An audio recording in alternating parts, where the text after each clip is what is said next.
बिस्मिल्लाहिर्रहमानिर्रहीम। अस्सलाम वालेकुम नाजरीन, आप यूट्यूब चैनल देख रहे हैं, मैं इमरान खान हूँ। नाजरीन, सबसे बड़ी खबर ये है और सबसे बड़ी हकीकत ये है कि बलूचिस्तान में पाकिस्तान की इंटेलिजेंस एजेंसियों को बहुत बड़ी शिकस्त हुई है।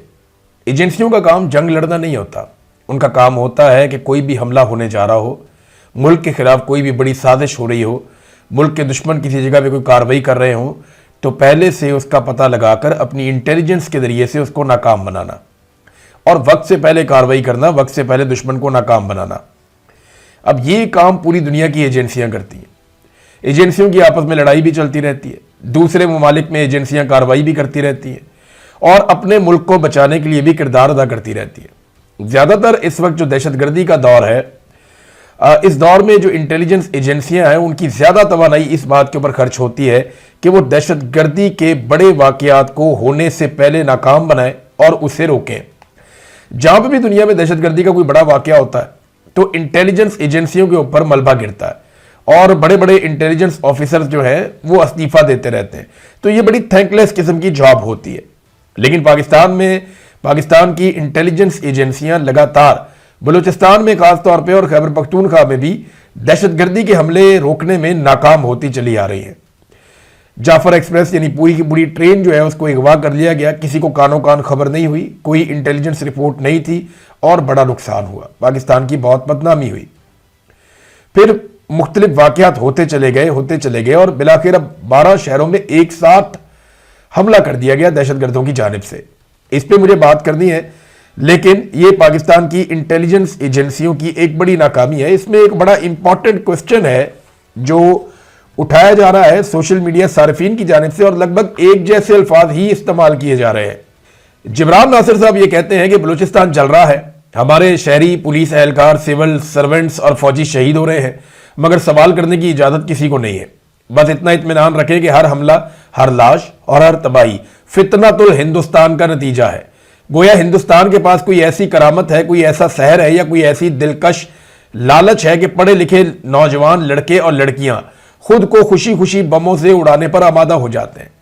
ये बड़ी अलार्मिंग सिचुएशन है। देखें, जब इतनी बड़ी नाकामी हो जाएगी ना तो फिर सवालात उठेंगे और फिर जो सवाल नहीं उठाएगा इसका मतलब है उसके पास दिमाग ही नहीं है और फिर जो नहीं पूछेगा सवाल इसका मतलब है वो अपने मुल्क का वफादार ही नहीं है, वो अपने मुल्क को आगे बढ़ता हुआ देखना ही नहीं चाहता।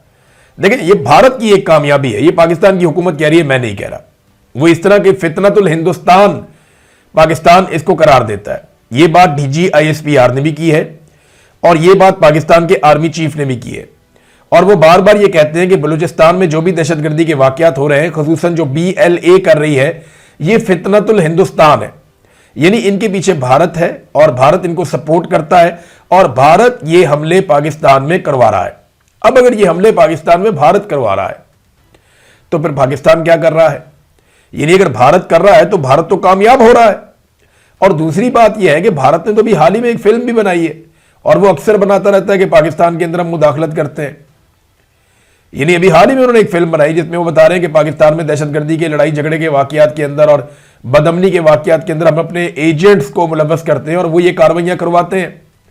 भारत तो इसको छुपाता नहीं है। देखिए, कोई फिल्म जब रिलीज होती है तो वो सरकार की अप्रूवल के साथ रिलीज होती है, तो भारतीय सरकार खुद ये प्रोपेगेंडा फैला रही है।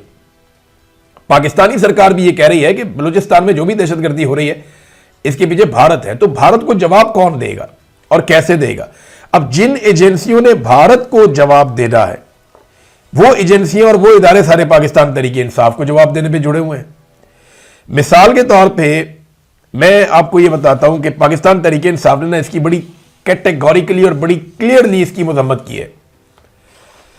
अब सुहेल अफरीदी ने इसकी मजम्मत की, जितने पाकिस्तान तहरीक इंसाफ के नामवर रहनुमा है सब ने इसकी मजम्मत की, बैरिस्टर गौर ने मजम्मत की, ऐसे रहनुमा जिनके साथ बड़ी ज्यादती की है रियासत ने, लेकिन उन सब ने इस मामले पे शदीद और स्ट्रेट फॉरवर्ड मजम्मत की। अब पाकिस्तान तहरीक इंसाफ मजम्मत कर रही है दहशतगर्दी की और दहशतगर्दों की, जबकि जो मौजूदा एस्टेब्लिशमेंट और इनकी बनाई हुई हुकूमत है, इक्तदार में बैठे हुए लोग मजम्मत कर रहे हैं PTI की। भाई, दहशतगर्दी PTI ने तो नहीं की, PTI दहशतगर्दों की मजम्मत कर रही है और हुकूमत PTI की मजम्मत कर रही है ना? अजीब बात। ان کو ہر چیز ہر خرابی میں پاکستان تحریک انصاف نظر آتی ہے. تحریک انصاف کی پوری قیادت نے پوری شدت سے اپنے سیکیورٹی اداروں اور قربانی دینے والے اہلکاروں کے ساتھ کھڑے ہونے کا فیصلہ کیا اور وہ کھڑے ہوئے. مگر سوشل میڈیا پہ دو سوالات ضرور بار بار اٹھائے جا رہے ہیں. نمبر ایک کہ یہ اتنا بڑا انٹیلیجنس فیلئر کیسے اور کیوں ہوا, ذمہ دار کون ہے؟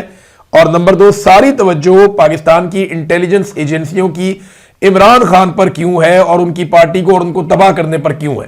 یہ جو اصل کام ہے وہ والا کام کیوں نہیں کر رہے اور اس کام کی طرف ہی آپ نے اپنی ساری کی ساری توجہ کیوں لگائی ہوئی ہے؟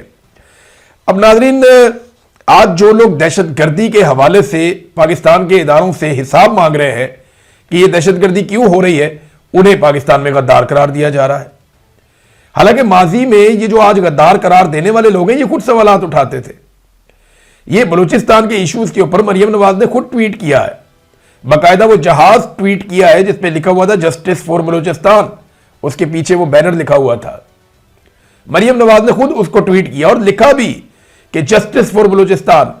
جو لاپتہ افراد ہیں ان کے خاندانوں سے جا کر مریم نواز خود ملتی رہی, باقی سیاستدان جا کر ملتے رہے, لیکن اب جب انہیں اقتدار مل گیا بوٹ میں رکھ کے تو انہوں نے کیا کیا, یہ خود جا کر اس ظلم اور زیادتی اور ناانصافی کا حصہ بن گئے. پہلے یہ لکھتے تھے جسٹس فار بلوچستان, یعنی بلوچستان کے لیے انصاف چاہیے, اور اب یہ بلوچستان کے ساتھ جو ناانصافی ہو رہی ہے اس ناانصافی کا حصہ خود جا کر بن گئے ہیں.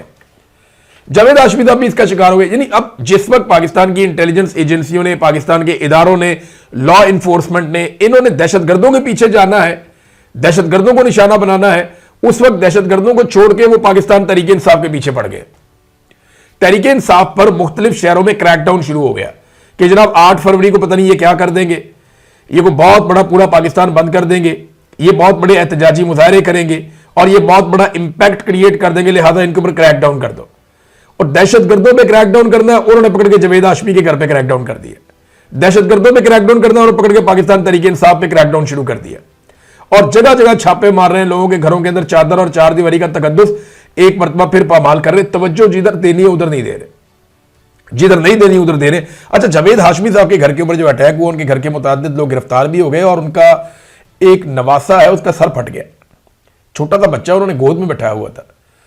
وہ بتا رہے ہیں جناب کہ بڑا ظلم ہوا ہمارے ساتھ کہ درجنوں پولیس والے گھر کے اندر گھس گئے اور انہوں نے چھاپا مارا. سب جانتے ہیں کہ یہ جاوید ہاشمی صاحب کے ساتھ کیوں ہوا, نام لگایا ہوا کہ جی بجلی چوری کا معاملہ اس لیے آگے پکڑ لیا. یہ تو بہانہ ہی ہوتا ہے نا, اصل معاملہ تو کوئی اور ہے. کبھی بھینس چوری میں پکڑا جاتا ہے سیاستدان بیچارہ, کبھی منشیات چوری میں پکڑا جاتا ہے سیاستدان بیچارہ. تو یہ سیاستدانوں کے ساتھ ہوتا ہے جب بھی کبھی وہ اسٹیبلشمنٹ کو چیلنج کرتے ہیں. جاوید ہاشمی صاحب کے 3 ٹویٹس ہیں جنہوں نے پورے نظام کو ہلایا. اب تک لیے اتنا ہی, اپنا خیال رکھیے گا, اپنے اس چینل کا بھی. اللہ حافظ.